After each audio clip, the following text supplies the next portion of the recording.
Hello, আসসালামু আলাইকুম। আজকে আমি যে জিনিসটা শেয়ার করব সেটা হচ্ছে কলন।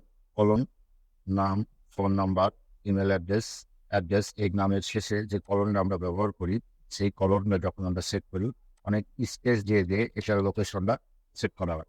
অথবা আমরা স্পেস দিয়ে সেট না করে অনায়াসে একটা ফর্মুলা ইউজ করে আমরা এটা ব্যবহার করতে পারি। ১ম এ আমরা সিলেক্ট করে নিই কন্ট্রোল অন নাম্বার, নাম্বারে যে কাস্টম জেনারেলের এখানে space star space colour colour okay, দেখেন অনায়াসে কিন্তু আমাদের এখানে সিলেক্ট হয়ে গেছে। আবার একটা দেখাচ্ছি, কন্ট্রোল অন সিলেক্ট। না, এইভাবে অনায়াসে আমাদের কাজগুলো করতে পারি। এরকম ভিডিও পেতে আমার পেজটাকে ফলো দিয়ে রাখ। ওকে, থ্যাংক ইউ।